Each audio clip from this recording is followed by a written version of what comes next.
Sophia, Abby Ann, and Lisa for helping me come up with the name this afternoon, and Brandon for helping me edit it earlier today. This week, I wrote a short story, and it is entitled The Middle. So I'm going to go ahead and start reading. Everything is quiet. Her eyes shoot open, but still there is darkness. Her eyes ring with a deafening silence enveloping her. One moment, a ray of light reveals itself, but it disappears as quickly as it appears. She tries to let out a cry for help, but no sound travels out of her mouth. She simply floats in the sea of nothingness until she feels a hand wrap around her ankle and pulls her down. She tries to scream, but water begins to fill her lungs. She cannot breathe.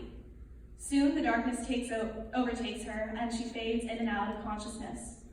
When water finally fills her lungs, she closes her eyes, hopeless anything will save her. She jerks awake and takes multiple shaky breaths, holding her hand over her chest, feeling her chest rise and fall.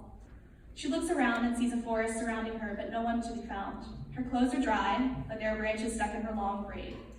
She pushes herself off the hard ground and calls out, but no one responds. She hears cars whirring by, and she walks towards the sound. She is frantic, waving her hands around in the air. 3 cars fly by, but one car pulls over with a young couple inside. They look at her curiously before asking, "Are you okay? Are you lost?" She stares at them blankly, as if in a trance. Then she blinks and responds, "Where am I? I just woke up in the forest and I don't know what's going on." The couple stare at the young woman. She looks to be about 20 or 22. She has long auburn hair with porcelain skin. Her dress is a pristine white with a tea-length flowy skirt. Her eyes seem to be a pale green that almost glow in the light. The two look at each other, and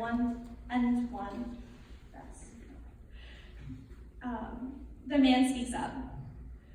"You're in Hartwell, South Carolina, very close to the lake." The girl freezes. The lake, she thinks to herself. Suddenly it all comes rushing back into her mind, the water filling her lungs and getting pulled deeper and deeper until all she felt was darkness. She looks into the car and asks, "Can you take me home?" The couple nods and she slowly gets into the car.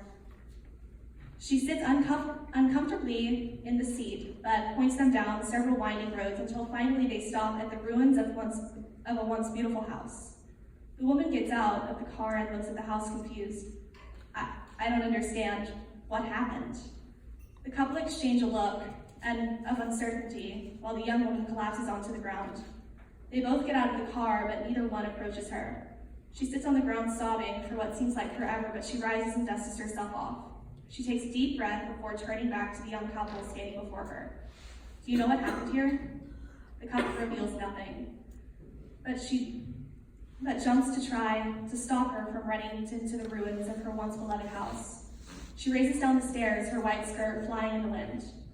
She walks through the empty doorway and sees the charred remains of her living room. She slowly walks over to the brick fireplace and picks up a picture frame of herself and a loving family. A single tear falls onto the broken glass as she once more collapses onto the ground. She looks around the space and sees the couple, but they look different. They have an eerie glow around them and more professional-looking attire. She looks at them with tears and fear in her eyes as she asks, "What are you?" The two exchange a look before the man steps forward. "Do you know what happened here?" The woman blinks and tilts her head to the side before she can say anything. The man continues. "There was once a family with a handsome man and his doting wife, and they were expecting their first child. The couple was overjoyed, but a figure from the man's past crept into the shadows. One day, while the man was on a business trip, his past came back to haunt him." "Why are you telling this story?" "Please," the man cuts her off. The figure was his overly jealous brother, who longed for the family that the husband had built. He broke into the house in the middle of the night, frightening the wife. She dropped the candle in her hand onto the ground, and soon the house was enveloped in flames. The woman looked around and saw a candle holder, and her hand clapped over her mouth. The man, in his anger, grabbed the woman by her waist and tried to take her out of the house. She quickly escaped and ran into the forest, but as she looked back to search for him, she tripped, hitting her head on a rock and falling into a lake. "I am that woman. Where is my husband? I am alive, and he will want to see me. She crosses to leave, but the man blocks her path and shakes his head. You were right that he will want to see you, but wrong about something else. You are not alive. You died that night. My counterpart and I are angels of death, sent to bring you home. But I am home. This was my home with my husband, and she trails off and places a hand on her stomach. And that's when it hits her. No, I can't be dead. There is so much I had left to do. The angel gestures to her stomach. I cannot bring you back, but I can take you to the place where you can see your child again. If you take my hand and walk through your door, a door appears with her name engraved in gold. Arabella Joy Simon Grant. Where will I go once I go through? How can you guarantee I will see my child? The other angel looks at his watch and shakes his head, but the counterpart dismisses him and turns to face the woman. I know that you will be at peace, and seeing your child is part of that.